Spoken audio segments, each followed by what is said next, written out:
Langkah-langkah melakukan pemeriksaan fisik jantung pasien. Yang pertama, sampaikan kepada pasien apa yang akan dilakukan. Selanjutnya, bantu pasien untuk berbaring di meja pemeriksaan. Cuci tangan dengan air dan sabun lalu keringkan. Pemeriksa berada di sebelah kanan pasien, lalu melakukan pemeriksaan umum.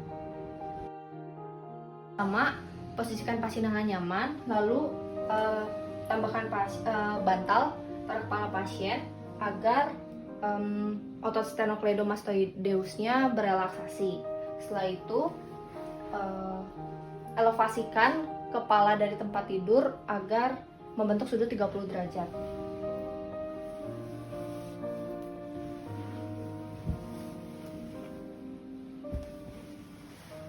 Nah, setelah itu meminta pasien untuk menengok ke arah yang berlawanan dengan pemeriksa. Lalu yang pertama dilakukan itu menginspeksi kedua sisi leher kita untuk mengidentifikasi jugular vena externa. Setelah itu lihat pulsasi dari jugular vena jugular interna. Nah, jika tidak menemukan dapat menggunakan juga vena jugular externa.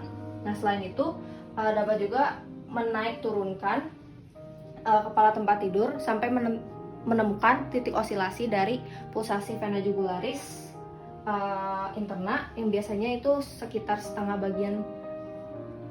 bawah dari leher. Nah, setelah lakukan inspeksi, lalu tentukan titik tertinggi dari pulsasi vena. Dan setelah itu hubungkan titik tersebut dengan penggaris panjang secara horizontal dan penggaris segitiga secara vertikal di bagian sudut sternalis.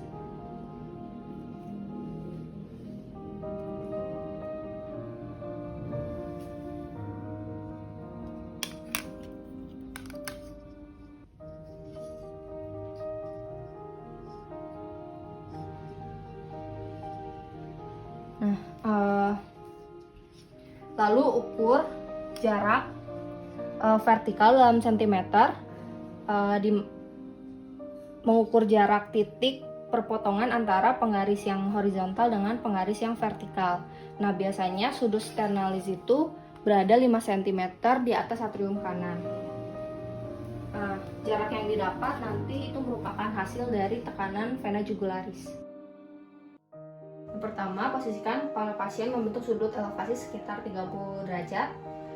Setelah itu kita melakukan inspeksi pada arteri karotid dengan menggunakan senter. Biasanya berada pada sepertiga bagian bawah leher. Nah, setelah itu kita lakukan palpasi. Untuk bagian arteri karotis yang sebelah kanan kita menggunakan tangan kiri, yaitu menggunakan jari telunjuk dan jari tengah. Bisa ada pada sepertiga bagian bawah leher, dan kita cek pulsasinya, ditekan dengan cara ditekan ke arah posterior sambil merasakan pulsasinya. Rasakan juga apakah ada trill atau tidak, rasakan juga amplitudenya dan juga kontur.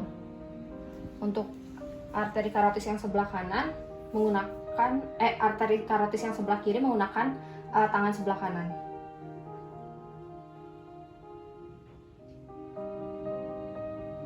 Nah, setelah itu kita memeriksa bruitnya itu menggunakan bagian diafragma dari stetoskop dan meminta pasien untuk menahan nafas.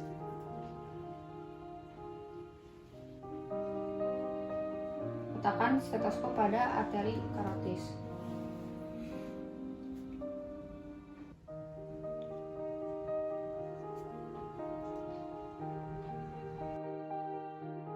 Posisikan tangan pasien dalam posisi istirahat dengan siku yang terekstensi dan telapak tangan yang menengadah ke atas. Setelah itu, lakukan fleksi pada sudut tertentu agar mendapatkan relaksasi yang optimal. Lalu letakkan tangan pada bagian siku pasien dan rasakan pulsasi, biasanya pada bagian medial dari tendon bicep. Pertama, lakukan hal ini pada ruangan yang dengan pencahayaan yang baik.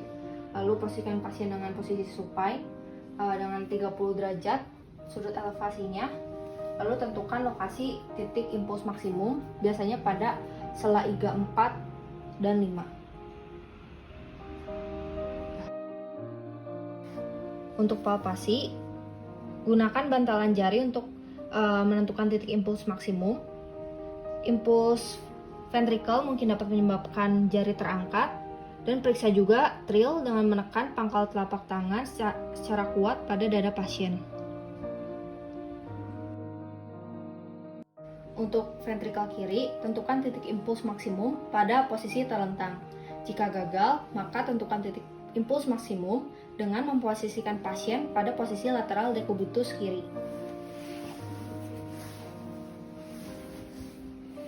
Instruksikan pasien untuk membuang nafas secara penuh dan menahan nafas beberapa saat.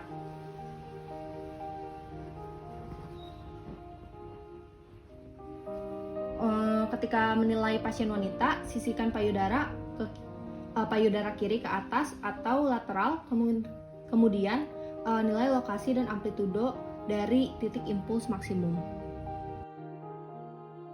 Untuk ventrikel kanan, posisikan pasien pada posisi telentang dengan ketinggian 30 derajat, lalu lokasikan ujung jari pada sela iga 3, 4, dan 5. Lalu instruksikan pasien untuk menghembuskan nafas dan kemudian menahan nafas agar titik impuls maksimum lebih terlihat. Untuk perkusi jantung bisa dilakukan untuk menentukan apakah jantung normal ataupun membesar. Untuk baru sebelah kiri dilakukan dari lateral ke medial. Akan terjadi perubahan suara sonor ke pekak dan biasa terjadi pada bagian linea subclavicularis. Setelah itu untuk batas kanan itu biasanya terdapat pada linea sternalis kanan.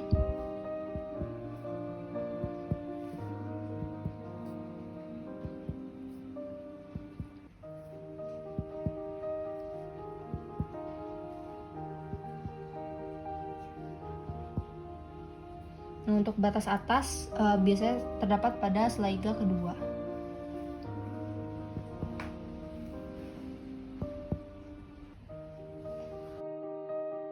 Umumnya bunyi jantung dapat didengar pada posisi telentang.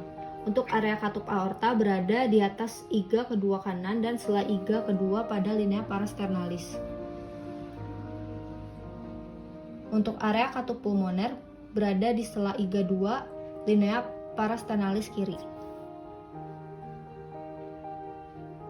Untuk area katup trikuspid berada di sternum pada perbatasan antara korpus sternum dengan processus xiphoideus.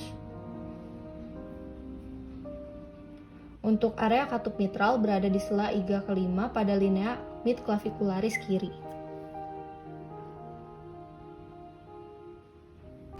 S1.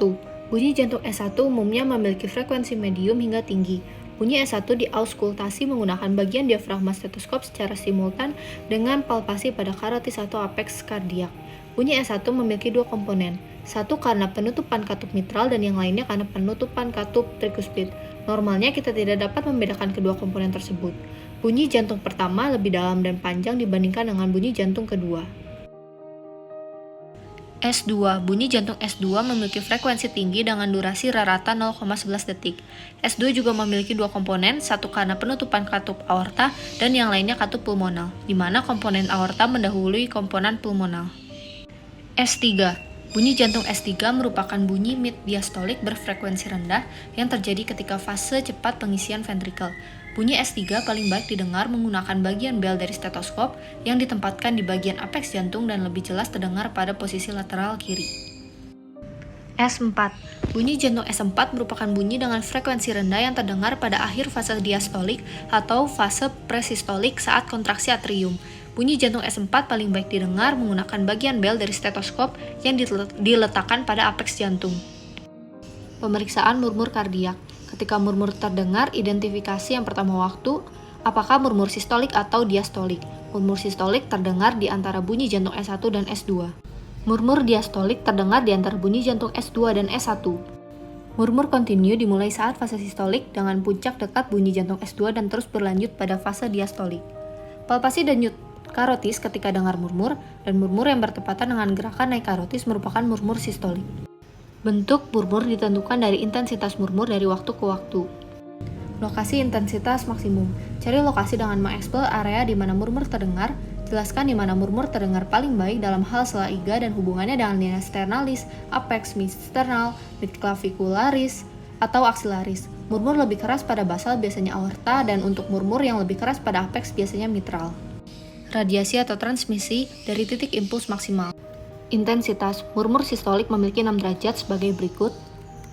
Untuk nada dikategorikan tinggi, medium atau rendah, dan kualitas dideskripsikan seperti kasar, bertiup, bergemuruh, dan musikal.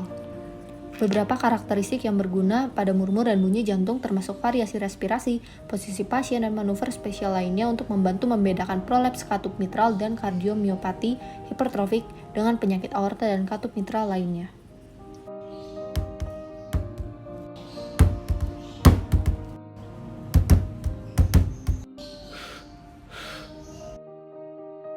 Untuk tes edema, dilakukan dengan menekan jemari pada area dependent seperti tulang kering pasien sekitar 2-3 detik.